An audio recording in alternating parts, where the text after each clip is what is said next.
Hi friends, అందరూ బాగున్నారు అనుకుంటాను. నేను కూడా బాగున్నాను. ఇవాళ మన క్రిప్టో కరెన్సీ మార్కెట్ కొంచెం డౌన్ అయింది.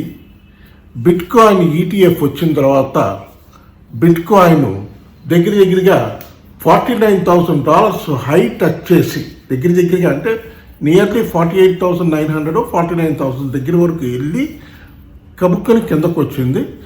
బాగా సెల్లింగ్ ప్రెషర్ రావటం వల్ల కిందకు వచ్చింది. అదే కారణం కాదు, గ్రే స్కేల్ బీటీసీ జీబీటీసీ అని ఒకటి ఉంది, ఒక కంపెనీ. గ్రే స్కేల్ వాళ్ళు గబగబా బిట్ కాయిన్లు చాలా సెల్ చేయడం మొదలుపెట్టారు. ఎప్పుడైతే బిట్ కాయిన్ ఈటీఎఫ్ వచ్చిందో డిమాండ్ పెరుగుతుందని చెప్పి గబగబా సెల్ చేయడం మొదలుపెట్టారు. ఇదే కాదు, ముఖ్యమైన కారణం ఇంకొకటి ఉంది. అది కూడా ఒక కారణం, అది కూడా ముఖ్యమైన కారణమే. ఇప్పుడు ఫస్ట్ మనం బిట్ కాయిన్ ప్రజెంట్ సిచ్యువేషన్లో ఏంటి పరిస్థితి అనేది చూద్దాం. బిట్ కాయిన్ ప్రస్తుతం 41,000 దగ్గర ఉంది. 40,600 లో వచ్చింది. ఒకవేళ 40,600 లోని కట్ చేసిందంటే కిందకి $35,000 వరకు రావడానికి కూడా ఛాన్సెస్ ఆర్ దేర్. మార్కెట్ అంత డౌన్ అయ్యే ఛాన్స్ ఉంది. ఇంత పడితే మరి మిగతా కాయిన్స్ అన్నీ కూడా తప్పకుండా అన్నీ క్రాష్ అవుతాయి. మార్కెట్ అంతా క్రాష్ అవుద్ది. ఆల్మోస్ట్ ఇక్కడి నుంచి ఇంకొక $5,000 కిందకి పడవచ్చు అని నిపుణులు అంటున్నారు, ఎక్స్పర్ట్స్ అంటున్నారు. మీకు ఇప్పుడు చార్ట్ పెడతాను చూడండి. చార్ట్ పెట్టాను, చూశారు కదా. ఇది దీని ప్రకారం 35,000 34,000 దగ్గర స్ట్రాంగ్ సపోర్ట్ ఉంది. $34,000 దగ్గర స్ట్రాంగ్ సపోర్ట్ ఉంది. ఒకవేళ అది కట్ చేసి కిందకి వెళ్ళిందంటే మటుకు కొంచెం ఘోరంగానే ఉంటుంది మార్కెట్. అంత దూరం వెళ్ళదేమో అనుకుంటున్నాను. దానికి ఒక ముఖ్యమైన కారణం ఒకటి ఉంది. అది ఏంటంటే అమెరికాలో మన జనరల్ ఎలక్షన్స్ ఎట్లా జరుగుతున్నాయో అమెరికాలో కూడా ఈ సంవత్సరం ఎలక్షన్స్ జరుగుతున్నాయి. ఆ ఎలక్షన్స్లో మనకి ఈ సంవత్సరం నవంబర్లో పోలింగ్ జరుగుద్ది. ఈలోపు అన్ని కౌంటీస్ అన్నీ కూడా వాళ్ళు చేసుకుంటూ వస్తారు. ఒక్కొక్క స్టేట్లోనూ చేసుకుంటూ వస్తారు.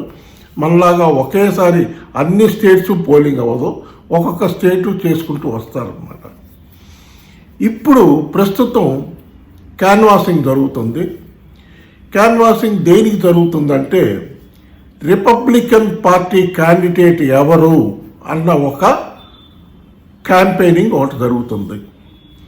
ఈ రిపబ్లికన్ పార్టీ తరపున కంటెస్ట్ చేయడానికి డొనాల్డ్ ట్రంప్కి అవకాశం ఇవ్వాలని ఆయన చాలా రోజులు వచ్చి అడుగుతున్నాడు వాళ్ళ రిపబ్లికన్ పార్టీ వాళ్ళని. నేను ఈసారి కంటెస్ట్ చేస్తాను, మళ్ళీ ఫార్మర్ ప్రెసిడెంట్ డొనాల్డ్ ట్రంప్ మళ్ళీ కంటెస్ట్ చేస్తానని అడుగుతున్నాడు. కాకపోతే కొంతమంది వ్యతిరేకులు ఒప్పుకోవటం లేదు. కొన్ని కోర్టు కేసులు ఈ గొడవలన్నీ ఉన్నాయి కనుక వీల్లేదు అంటున్నారు.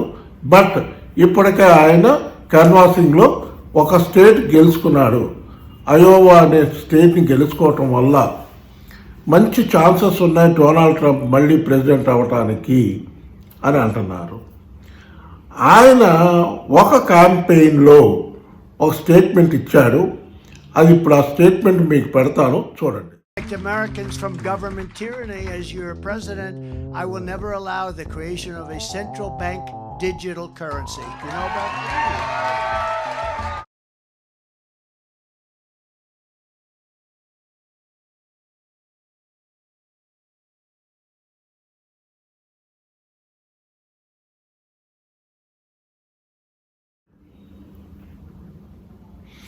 ఆయన ఏమంటున్నాడంటే ఈ ఫెడరల్ డిజిటల్ కరెన్సీ అన్న దాన్ని నేను ఎంకరేజ్ చేయను. నేను కానీ ప్రెసిడెంట్ అయితే, నేను గెలిచి ప్రెసిడెంట్ అయితే 2025లో క్రిప్టో కరెన్సీని బ్యాన్ చేస్తాను. ఫెడరల్ డిజిటల్ కరెన్సీని ఎంకరేజ్ చేయను. ఎప్పుడైనా సరే వరల్డ్లో డాలరే టాప్గా ఉండాలి తప్ప వేరే కరెన్సీ ఏది కూడా డాలర్ని డామినేట్ చేసే కరెన్సీ మనకొద్దు అని అంటున్నారు. దీనివల్ల కొంత ఇంపాక్ట్ అయితే ఉంది. నేను పూర్తిగా దీన్నే బ్లేమ్ చేయను, ఎందుకంటే కొంత సెల్లింగ్ ప్రెషర్ కూడా ఉంది. ఆయన స్టేట్మెంట్ కూడా, ఎందుకంటే డొనాల్డ్ ట్రంప్కి మంచి అవకాశాలు ఉన్నాయి మళ్ళీ ప్రెసిడెంట్ అవ్వడానికి అని అంటున్నారు. ఒకవేళ అదే జరిగితే రేపు ఆయన ప్రెసిడెంట్ అయిన తర్వాత ఏం నిర్ణయం తీసుకుంటాడు, ఎలా చేస్తాడు అన్న కన్ఫ్యూషన్ ఏర్పడింది అమెరికాలో. ఈ క్రిప్టో కరెన్సీని ఏం చేస్తాడు, ఎలా డీల్ చేస్తాడు? ఎందుకంటే 2019లోనే ఆయన అన్నాడు, నేను డిజిటల్ కరెన్సీని ఎంకరేజ్ చేయను, నేను క్రిప్టో కరెన్సీని ఎంకరేజ్ చేయను అని అప్పుడే అన్నాడు ఆయన. కనుక ఇప్పుడు ఏం చేస్తాడనేది చూడాలి. దాంతోపాటు మీకు ముఖ్యంగా చెప్పాల్సింది ఏంటంటే, మన America present president Joe Biden గారు ఆయన ఒక 6 months బ్యాకే ఫెడరల్ రిజర్వ్ బ్యాంక్ ఇన్స్ట్రక్షన్స్ ఇచ్చాడు, క్రిప్టో కరెన్సీని రెగ్యులేట్ చేయండి, రూల్స్ అండ్ రెగ్యులేషన్స్ ఫ్రేమ్ చేసి రెగ్యులేట్ చేయండి అని SECకి ఆయన ఆర్డర్స్ పాస్ చేశాడు. కాకపోతే అది ఇప్పటివరకు జరగలేదు, ఇంకా పెండింగ్లోనే ఉంది. జో బైడెన్ అయితే మాత్రం ప్రస్తుతం ఆయన ఎంకరేజింగ్గానే మాట్లాడుతున్నాడు, దీన్నేం బ్యాన్ చేయాల్సిన అవసరం లేదు, ఇది కూడా ఒక అసెట్టే కనుక దీన్ని ఉంచవచ్చు అన్నట్టు మాట్లాడుతున్నాడు. కాకపోతే ఆయన నెక్స్ట్ ఎలక్షన్స్కి కంటెస్ట్ చేసేటట్టు కనబట్టలేదు డ్యూ టు ఏజ్ ఫ్యాక్టర్. న్యాచురల్గా ఆయన ఈ టర్మ్తో ఇంకా నెక్స్ట్ టర్మ్కి వేరే మరి ఎవరు కంటెస్ట్ చేస్తారో, డెమోక్రటిక్ పార్టీ తరఫున ఎవరు కంటెస్ట్ చేస్తారో మనకు తెలియదు. ఈ కన్ఫ్యూషన్లో కాస్త ప్రెషర్ అయితే మన బిట్కాయిన్ మీద పడింది. బిట్కాయిన్ మీద ప్రెషర్ పడేటప్పటికి ఆటోమేటిక్గా ఎంటైర్ మార్కెట్ డౌన్ అవుతుంది. ఇంకా ప్రెషర్ పడుతుందేమో రానున్న రోజుల్లో. ఒకవేళ డొనాల్డ్ ట్రంపే గెలిస్తే, ఆయన మళ్ళీ ప్రెసిడెంట్ అయితే ఏంటి క్రిప్టో కరెన్సీ పరిస్థితి అనేది ఒక పెద్ద క్వశ్చన్ మార్క్ అయిపోయింది. నెక్స్ట్ 2024 నవంబర్లో ఎలక్షన్స్ అవుతాయి.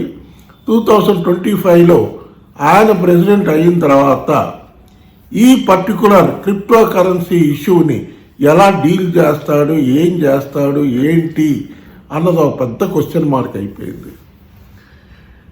నిపుణులు అంటాం, జనరల్గా అందరూ నిపుణులు అయితే ఎక్స్పర్ట్స్ అందరూ చెప్తుంది ఏంటంటే, క్రిప్టో కరెన్సీకి ఏం ప్రాబ్లం లేదు, ఇప్పుడు బిట్కాయిన్ ETF కూడా వచ్చేసింది కాబట్టి ఫ్యూచర్ బాగుంటుంది. ట్రంప్ అన్నది చూద్దాం అది అన్నట్టే వాళ్ళు అంటున్నారు తప్ప కన్ఫామ్డ్గా ఎవరు ఏమీ చేయలేరు అన్న మాట మటుకు ఎక్కడా రావటం లేదు. కనుక ఒకవేళ ట్రంప్ గెలిస్తే ఏంటి పరిస్థితి అన్నది ఆలోచించాల్సి వస్తుంది. ప్రస్తుతానికైతే బాగా డ్రాప్ అయ్యింది. బిట్కాయిన్ బాగా $41,000 వచ్చింది, ఇంకా కిందకు వస్తుందని అంటున్నారు. ఒకవేళ వస్తే బయింగ్ ఆపర్చునిటీగా తీసుకోండి. Not only bitcoin, Alt coins కూడా చూసుకోండి. ఆల్ట్ కాయిన్స్లో మంచి కాయిన్స్ సెలెక్ట్ చేసుకుని దాంట్లో ఇన్వెస్ట్ చేసుకోండి. ఇది బయింగ్ ఆపర్చునిటీగా తీసుకోండి తప్ప సెల్లింగ్ ఆపర్చునిటీగా తీసుకోవద్దు, సెల్లింగ్ ప్రెషర్గా తీసుకోవద్దు, బయింగ్ ఆపర్చునిటీగా తీసుకోమని ఎక్స్పర్ట్స్ అందరూ అంటున్నారు. అది నిజమే. ఇప్పుడు ARB అని ఒక కాయిన్ ఉంది, అది కూడా బాగుంది, ఆ కాయిన్ కూడా చూసుకోండి. ఇంకా కొన్ని కాయిన్లు సోలానా, నేను ఎప్పుడు చెప్తుంటాను మళ్ళీ చెప్తున్నాను, సోలానా $80 $75-80 వస్తే తప్పకుండా కొనుక్కోండి. అది బ్రహ్మాండమైన కాయిన్, ఎవడో ఏం చేయలేడు దాన్ని. ఇది ఇవాళ ఉన్న ఇంపార్టెంట్ ఇన్ఫర్మేషను. మీకు కానీ ఈ వీడియో నచ్చితే దయచేసి లైక్ చేయండి, షేర్ చేయండి, సబ్స్క్రైబ్ చేయండి. బాయ్.